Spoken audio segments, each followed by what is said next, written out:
All right, guys, June 10th, pit stop. We are back. Really appreciate you joining. And for those of you listening through the podcast, really appreciate you tuning in. This one's probably going to be a little shorter than most. I would like to breeze through some of these topics, even though some of them probably deserve more attention. But today, wrist check, got the Longa on. Part of the reason I have this watch on is because somebody actually asked me what that experience was like. The whole thing came about, as you've probably heard, I've said it ad nauseum, that I sold a bunch of watches in order to buy this one. I was just kind of monitoring my collection last year, and or actually about a year and a half ago, now that I've had it for over a year, which is hard to believe. I was sort of looking into my collection, what could stay, what could leave.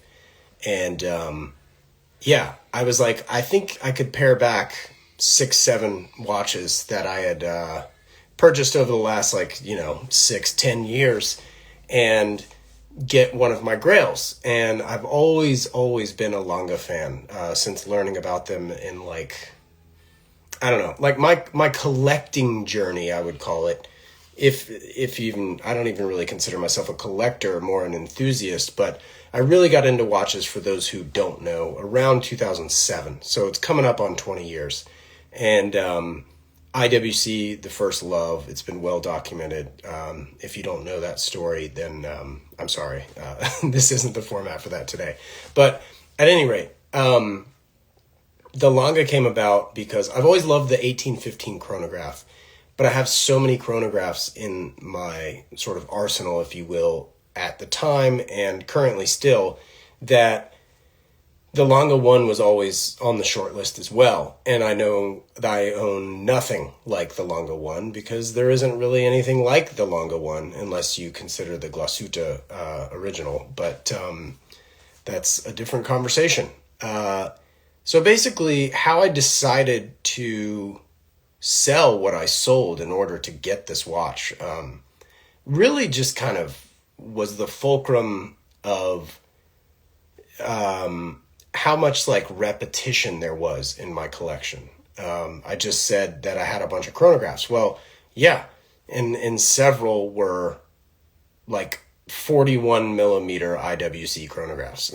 So I didn't need 4 of those. Let's see. Do I have 3 or 4? Anyway, I know that I'm down to 1, which is the Ceratanium Tribute to 3705, which is one of my favorite watches in my collection. One of the most wrist time. It gets some of the most wrist time every year. So blue dial chronograph on bracelet went. That's one of the few that I actually miss. I miss that watch. And there was one from Collective Horology. I actually let Asher and Gabe know. I bought that one secondhand because I missed the boat entirely when it was new. And so I got rid of that one because, again, it was sort of this thinking of, okay, well, when would I wear that watch with a black dial 41 millimeter chronograph? What would be the opportunity that I would wear that I couldn't wear the Tribute? And I just couldn't come up with an answer. So that got added to the chopping block. The Pilot white dial Mark 18, I had that on bracelet, which it didn't come on bracelet. I bought that through the boutique to add to the watch the day I bought the watch. Really, really great watch. Great experience. I wish it were 38 to 40 millimeters, not 41. And mainly due to the fact that with any white dial, usually it's going to perceive to wear larger than it is. Whereas a black dial can sometimes feel smaller, I would say, as you wear it. Which is why the Portofino chronograph that I own, that one stayed in the collection. 1, because I probably couldn't get much for it, sadly. 2, that was the first watch I ever fell in love with. But that's 42 millimeters. But with a black dial, it definitely, it doesn't wear 42. I would say it wears a 40 or 41. So that one still remained. But so where does that take me? All right, blue dial Collective, Mark 18. I sold the Hodinkee tag, the Dado that they came out with, which was an incredible watch. My biggest kind of hang up on that watch was the rotor. It was so loud. And also, as a side note, that's part of the reason why I started going down that Carrera wormhole or rabbit hole, because I missed that Dado. It was so cool. It's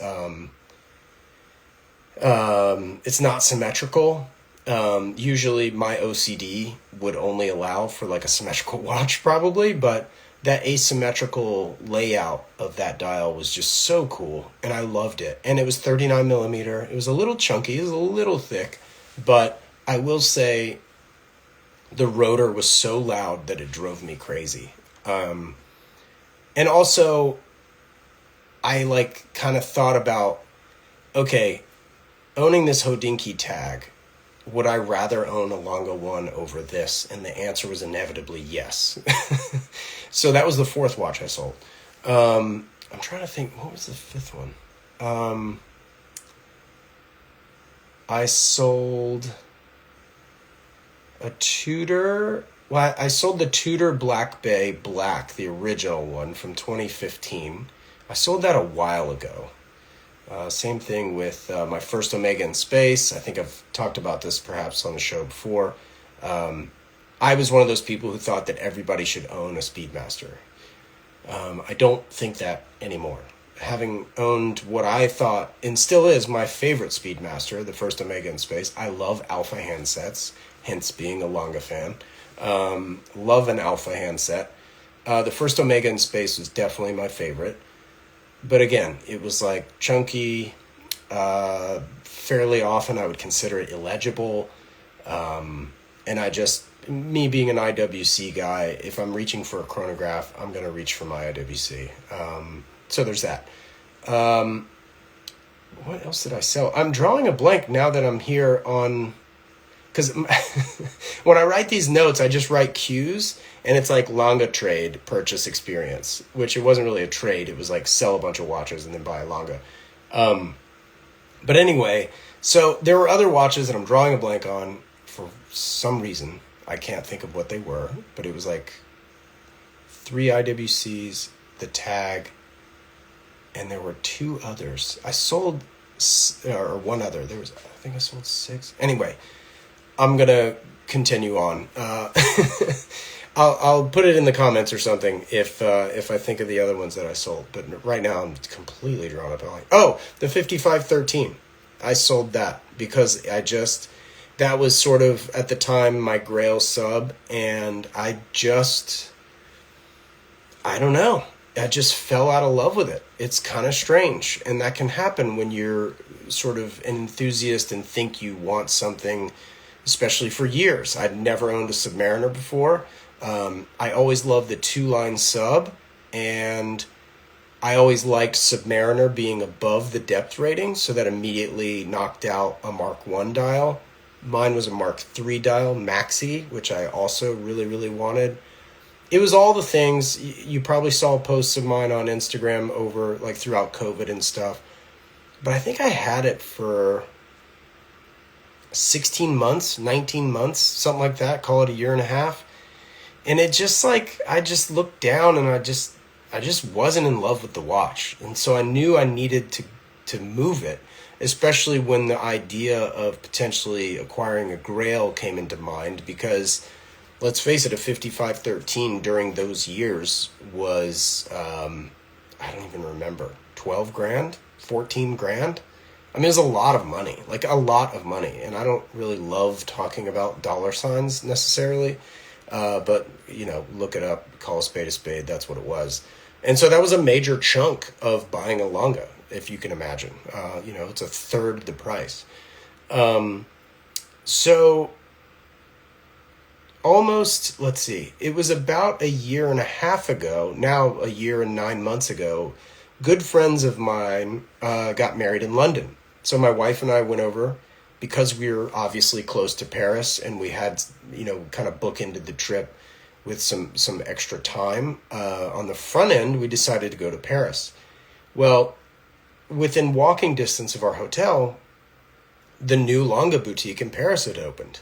So I walked in there, and my wife sometimes graces me with the few moments that she allows for me to go in these watch stores, because she couldn't care less. Walked in the Longa boutique, and she had no idea what Longa was. And we walked in the store, and just long story short, hit it off with the sales guy. The guy brought out watches. I tried some stuff on. The 1815 chronograph was actually available, which was at the time, a year and a half ago, kind of unheard of. But because I think they were a new boutique, I think that might be one of the reasons why they may have had one on hand. But anyway, there's this tray, and my wife, and I knew the 1815 is like the grail chrono for me, but also the Longa one, right? And so I wanted to look at it. Black dial, white dial, only white gold. I was only interested in white gold, not the rose.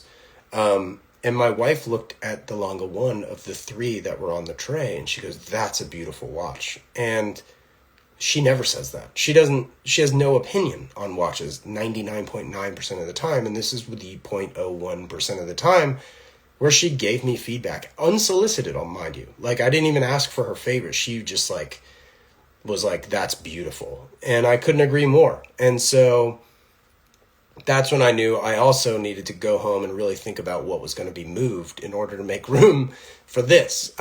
So that's kind of what happened. I knew I was going back to England and Switzerland last year, about a year ago, April.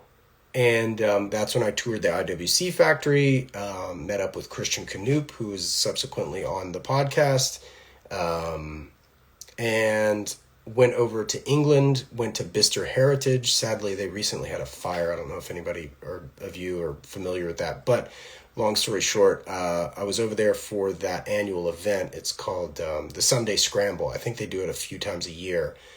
And I planned to go, so I went to that. Again, photos are on the profile there of Instagram, so you can check those out from a year ago. Unbelievable event. So I made time to go to Paris again, because I had reached out to my sales associate, Adeline. I don't know. I don't speak French. Sorry, buddy. I butchered your name. And so, yeah, we were in constant communication. I was like, "I'm going to do it. I'm going to do it. I'm going to do it. I just need to move these watches, blah, blah, blah, blah." So anyway, yeah, I went to Paris. He and I went to lunch at Ralph's, which is the Ralph Lauren store in Paris, in Saint Germain. He had never been there before. He'd never had the burger. Those of you in New York who've been to Polo Bar know what I'm talking about. Unbelievable burger. And so he and I enjoyed a lunch. Then we went back to the ALS boutique, took delivery of this. I actually have it on a taupe alligator strap, which I commissioned through Jean Rousseau. Well, I had the strap made in New York, actually, because I reached out to the Paris boutique thinking that made sense, and they told me to talk to New York. So I had the strap made in advance, and then I took the strap there to Paris with me. Longa graciously gifted me a brown strap because this watch comes on a black strap. And I was like, could I get a brown strap? And they said, sure. And so while we were at lunch, Adeline says, "Well, by the way, I forgot to ask you, do you want to mount the watch on the black, the OEM strap, or do you want to put the brown on?" And I said, "Well, it's timely you should ask because I actually brought a third strap." And so as a result, he was nice enough to put this on in the boutique, and it's been on there ever since. Mr. Michael Luther, hello, sir. Good to see you. Thanks for joining. I'm talking about my Longa acquisition right now and the whole history of selling watches to make room and getting it in Paris and all the rest of this. So I don't think I've ever really gone into this story before, but this is kind of the ins and outs. So, but I had, that's hilarious, boo. But what's funny is I thought the boutique was going to be open the day I flew into Paris, but I got there too late. I got stuck in traffic. The boutique was closing, and I was only there for one night. So I was really pressed for time, actually, because the next day I knew I was grabbing lunch. I wasn't even sure if Adeline was going to be able to join me. So there was like all these like moving parts. And as a result, after lunch, went to the boutique, picked up the watch, basically got in a cab or Uber and went straight to Charles de Gaulle to fly to England. So really, really funny. Or no, I flew to Geneva from there, or Zurich. I flew to Zurich because that's when I went to Schaffhausen. But anyway, so that's the story of how I got it, and where I got it, and yeah, I mean, just a wonderful experience. Really, really great. I drank, I don't even know what year whiskey it was, but they had like some sort of like barrel aged whiskey. I want to say it was like a 24 year maybe. So when I took delivery of the watch, they poured me a little bit of that, which was tasty. And if I'm not mistaken, like 2 p.m. So it was great. It was unbelievable. But that was the story behind the Longa. And yeah, I'm in love with this watch. It's got scratches on it. I've got it on the deployant, which is all scratched up. But their deployant's amazing. It's all white gold as well, so it's got some heft. But that heft with the white gold case allows for like a really, really great balance from a weight distribution on your wrist. I know these things are expensive, but you know, I wanted to go, if I were going to go that far, I wanted to go all the way. And so I got it on deployant as well, which isn't a crazy often upgrade. But I knew that I wanted to do it. It's my only watch on a deployant too, which is funny. So that's the story of the Longa. What else has been going on? I just completed a sales event Saturday with Collective Horology, their annual open house in LA. Great event, super fun, great people. Anthony Jeselnik, the comedian, was there, and I saw him from across the room. I'm a big fan of comedy and stand-up. And I saw him from across the room, and he never walked by my table, which I didn't. And I was busy talking to people anyway, but like, I really, really wanted to say hi to him just to tell him I was a big fan. But unfortunately, didn't get the opportunity to chat. But that was really, really cool to see him there. I hope that doesn't, like, I don't know, embarrass him or if it's inappropriate at all to share that. So if so, I apologize. But it was exciting to see him in person because I've never seen him in person before. But anyway, event was great. Shout out Gabe. Shout out Asher. Like, you two are like family to me, and I really appreciate the inclusion. That was really, really special. And a good day overall. Super fun. Outside of that, of the other events, I'm doing Intersect next month. So if you're around in the Long Beach, Los Angeles area in July, the date I'm blanking on. I want to say it's the 19th. There's a question. Are you going to put it on a NATO? I'm assuming you're talking about the Longa. I've thought about it, but I doubt it. I don't know. It's mounted on this beautiful deployant. So I once thought about that because these things actually look really, really good on a green NATO, and they would look great on a taupe NATO as well. But I don't know. There's just something. The only other strap I'm going to switch it out on is the Saffiano taupe from Molquin, which actually Michael made for me. So maybe that's actually what his boo was considering, is because I was talking about Jean Rousseau. I bet that's maybe part of it, but. Yeah, for fall, I'm going to put it on the Saffiano. We're in summer. This taupe is a little lighter than the Molquin taupe in color, so I think I'll do the... all right, confirmation, yeah. Sorry, Michael, yeah, Jean Rousseau, boo. But yeah, I think come fall, the Molquin strap will be definitely on the Longa 1, just due to the fact that it's a little bit of a darker color, so... Lighter taupe for summer, darker taupe for fall, winter. So that's now that we're clear. Yeah, I'll be at Intersect in July. That's in Long Beach, like I said. Other exciting stuff coming up. A week from today, I will be launching a new episode of the podcast with an interview that I was very, very excited for. I guess I won't spoil it, but what I will drop a hint is it has to do with the new Formula One movie in a roundabout way. So really, really looking forward to that premiere. There's a couple of premieres going on. CJ Charles, my local multi-brand boutique. They have JLC, they have IWC, they have Panerai, they have a new Omega boutique. So shout out CJ Charles. My buddy Giorgio works there. They are hosting an event on Tuesday the 24th, and then Wednesday the 25th, there's an event in LA. And I believe I'm going to both. I'm not entirely sure what my schedule will entail, but I would like to make it to both. I have a newborn baby, which I will talk about momentarily. So that the scheduling with her could be affecting travel plans and attendance plans. But yeah, so there's that. I'm a broken record. If you guys listen to Pare Pare podcast, I was his guest on today's show. In fact, thank you, Trevor. Shout out you.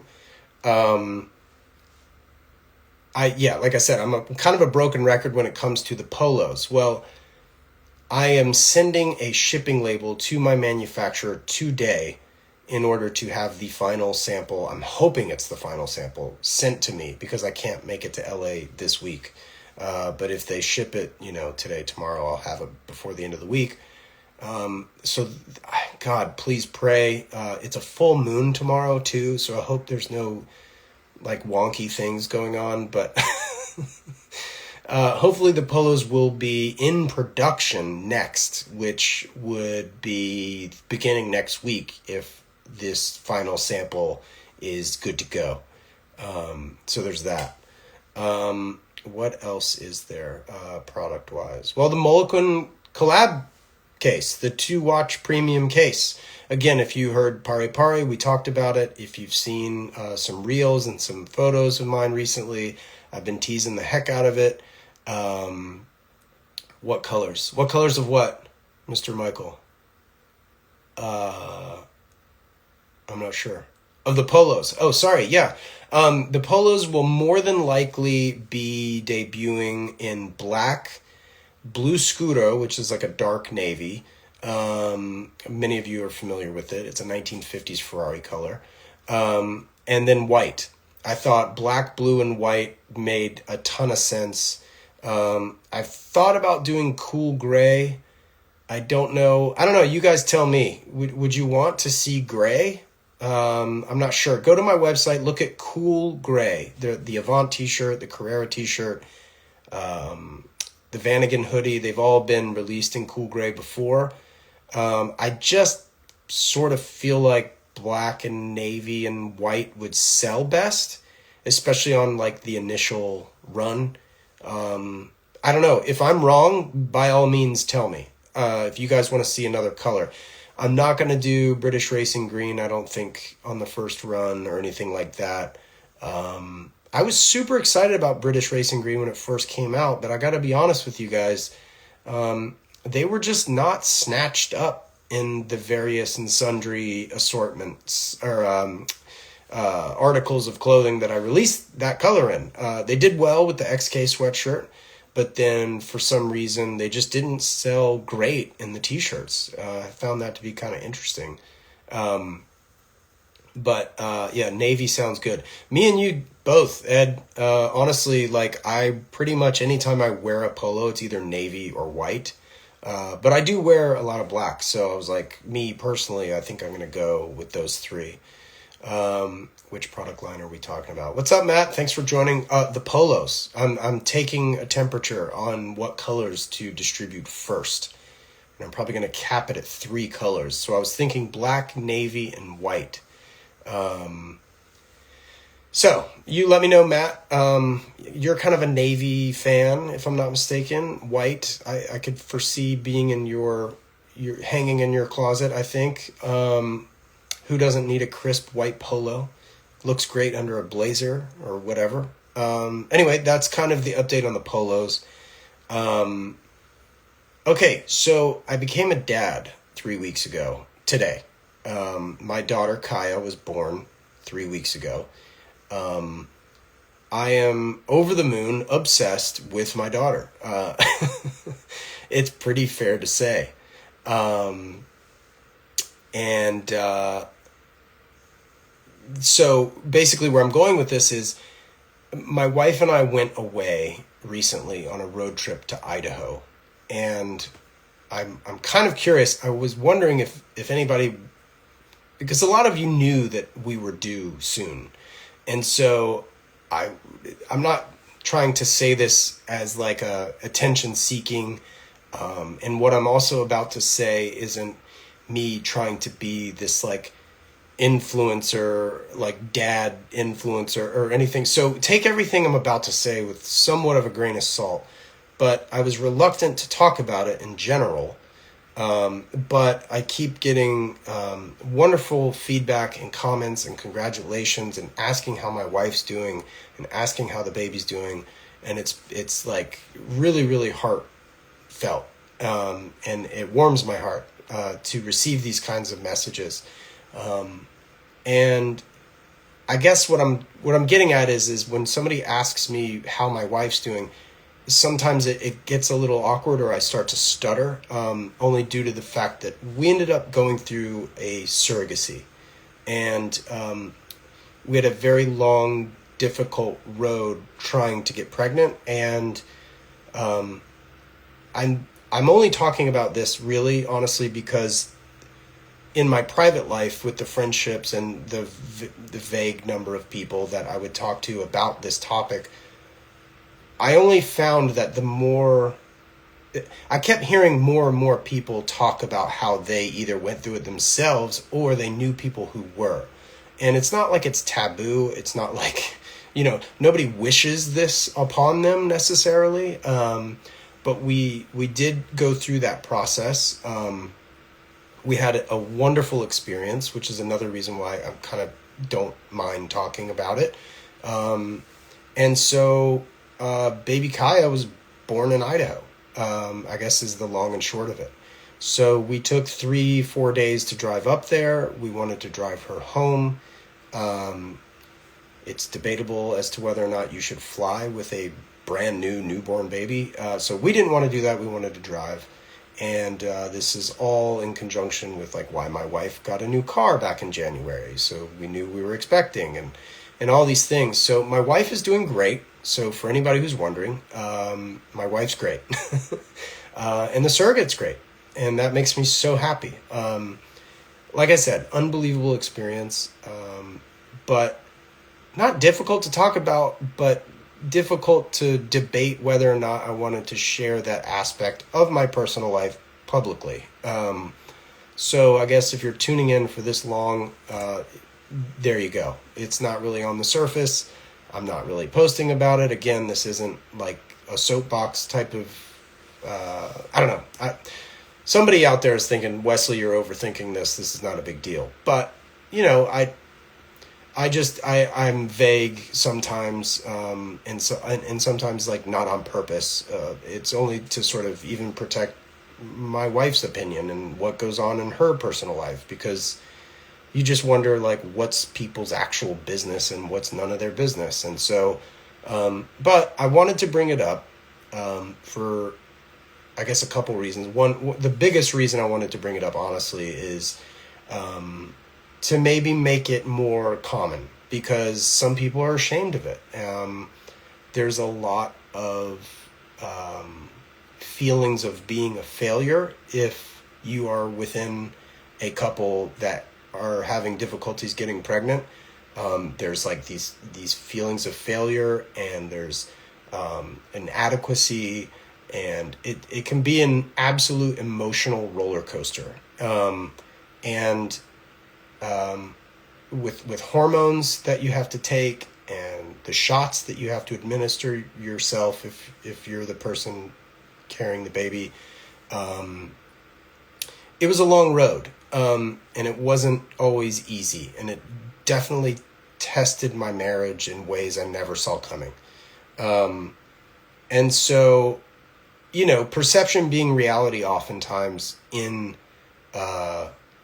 when you're in public, even like, I don't even have that big of a following, right? Like, I mean, I have friends with 700,000 followers. Like, that's not me. That's not standard age. Maybe one day, but that's not the goal, right? But I have enough people following me that, like, I get strangers asking me questions and things like that. And so it's a very interesting place to be in, even at such a small scale that I'm at. And I guess I'll wrap this up by saying, if you're going through something, by all means, if this kind of topic slides across your desk, feel free to reach out. And that's the other reason why I wanted to bring this up, because if you don't have anybody to talk to or vent to, or, look, I'm a stranger. So there's two reasons you could talk to. Well, there's two ways to go about it. You shouldn't talk to me because I don't know you, or you should because I'm an objective opinion. At any rate, I'm by no means a counselor, by no means a doctor, but it is something my wife and I went through, had a good experience. We are so fortunate to have a happy, healthy baby, and I think my obsession with my daughter probably would have happened regardless. But knowing the road we had to go down to have her just makes it incredible. And big thank you to our surrogate, who will remain nameless for those privacy reasons. And unbelievable delivery, just consummate pro. Anyway, that's all I'm going to say. But fatherhood so far, all the cliches are true. As somebody who historically sweats the small stuff, a lot of that shit doesn't matter. And I'm just super pumped to be a dad finally. I thought I was going to be a young father, and when that didn't happen, go get her. She's sleeping right now. That's the only reason why I have peace and quiet right now. Actually, you know what? My daughter is extremely quiet, like almost disturbingly so. Like, she can be so quiet. I've like wondered if she's breathing. And I've been very, very lucky. And I've joked that I've flown on enough red eyes for me to be primed for the lack of sleep, but I've been able to sleep. My wife and I have a great kind of back and forth, tag team effort with changing diapers and feeding her and all kinds of things. I fed her an hour ago. And so it's really, really been, what's the word I'm looking for? Fulfilling. That's it, She's far more interesting. Michael, I love you. I do. That's hilarious. And you're right. Yeah, Kaya would be far more interesting than listening to me blabber on about her. Okay, so the last couple of things I'll share with this edition of Pit Stop today. Two things. One, YouTube. I think you guys probably heard and or saw maybe some teasers about YouTube. I haven't had a second to edit what I've already shot. I shot what I'm assuming to be 5 to 9 minute videos, and I've shot 3 of them. I haven't even watched it. I haven't edited them. Nothing. I have no idea what kind of quality they look like currently.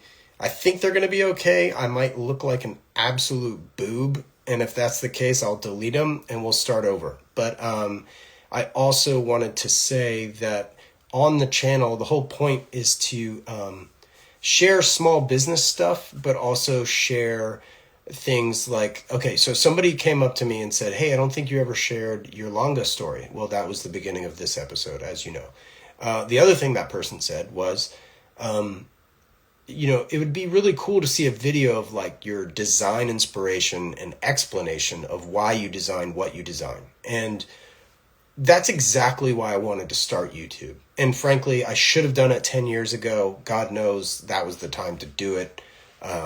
But better late than never. I also need additional things to do, like a hole in the head. But since I'm home with my baby, like I feel like that's something I could probably knock out too. much like this episode.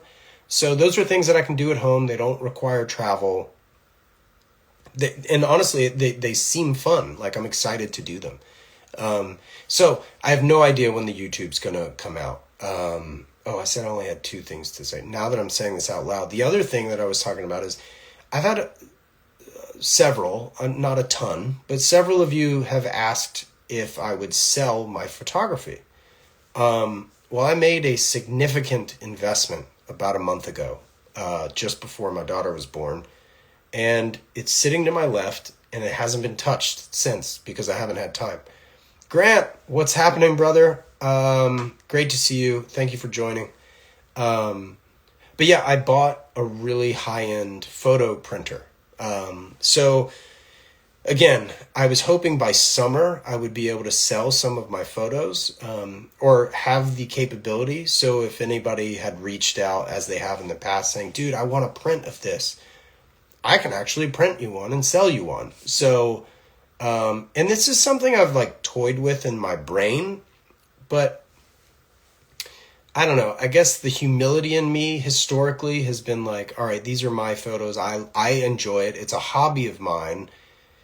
And I guess like the humility intersection of ego sometimes get me in a position where I'm like, well, nobody's going to buy this. You know what I mean? But people started to ask. So I had to wait. I had to save up for this printer. It was not cheap.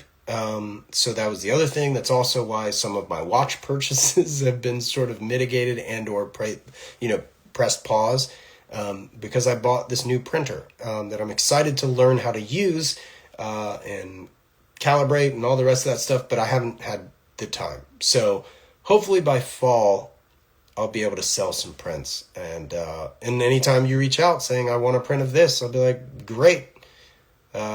I will have it ready for you in, I don't know, a week or 2 weeks or whenever it will be. So that's coming. And then lastly, if you've lasted this long on here, thank you for listening and sticking around. Tomorrow starts a Father's Day sale. And I am letting you know, first and foremost, because you are listening and I really appreciate you listening. You guys are getting the teaser even before my email list. So my email list will find out tomorrow at 4 a.m. Pacific. You're finding out today, right now, and or tonight if you're listening to the podcast. I got to upload this file and get that distributed. But the Father's Day sale, I have marked down a ton of stuff on my website. Retail price only. Those items will be 25% off. Hey, Curtis, been forever, man. I hope you're doing well, sir. Let's catch up soon. Hey, Josh, thanks for joining, my man. But yeah, so the Father's Day sale will be 25% off, at least, the entire website, except for only a few items. And those few items are the ones that I've released just this week. I need to give them a chance to sell at retail. Miss you too, buddy. It's great to see you. What a pleasant surprise, man. That's so awesome. I'll DM you very soon. Thanks, Curtis. So yeah, 25% off of retail price, except for, I only have one Willie's shirt jacket in navy in the size medium left. That one's not going to be marked down. But the other colors will be. Anything that was marked down already will not be 25% off. And that's only because for the most part, I've already marked those things down 50%. So I hope you understand there's not an additional 25. Otherwise my business can't survive if I do stuff like that. So please welcome the 50% off items that are already listed. And then some of the stuff are 30% off. But outside of that, yeah, 25% off. Taupe straps that I do with Strap Habit, those just made their way back on the website today. So go get them.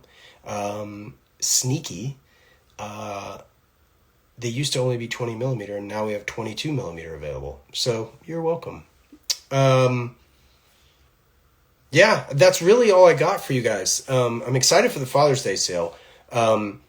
Having become a dad, obviously, Father's Day will never be the same again for me. So that's exciting. I released onesies for babies in 3 different sizes and 3 different colors. I've released kids t-shirts in Grant. I teased it earlier in this conversation, but I didn't want to spoil it. So you're calling him Chris, so I will just call him Chris. It's next week, a week from today, buddy. So I was trying to be sneaky earlier and not say who it is, but that's cryptic enough. There's a lot of Chris's out there. At any rate, what was I saying? Kids t-shirts, 3 different sizes, 4 different colors. And then I came up with this idea on the golf course with my uncle back in March when I was home in North Carolina playing golf with him. And my uncle and I are very similar people. And we love a good back rub. And I remember being a kid, he would I would use Hot Wheels on his back to give him a back rub. So I created these back rub t-shirts with a quote racetrack on the back that's screen printed so that you and your child can bond meanwhile you're laying on the ground relaxing hopefully and getting a back rub while they run around your back on the racetrack with a Hot Wheels car or whatever their toy car of choice is, Matchbox or whatever. Something funny, something whimsical, something silly, but it sounded fun. It's available in 3 colors. So go get those as well. Those are a lot of fun. I did say this one was going to be shorter than most. I'm 40 minutes in, roughly. So I'm going to sign off here. Thanks so much, guys. Really appreciate you listening. And yeah, be on the lookout for the Father's Day sale, photo prints, polos, YouTube. It's a busy year, let alone the in-person events that I'm doing. So shout out to Wes and the crew over at Intersect and everybody behind that event. Really looking forward to that in a month's time. And everybody go see the F1 movie. Go see the F1 movie. It's going to be epic. And it's coming out in IMAX as well, I believe. And I can't think of a better venue to do that. Have a great night, Grant. Thanks for joining, my man. Thanks, Ed. Thank you, Michael, for joining. Everybody else who's left comments or waving at me, big wave back to all of you. Really appreciate the time, the support, and everything else. Nick, what's up, buddy? Good night, everyone. Have a good night. See ya.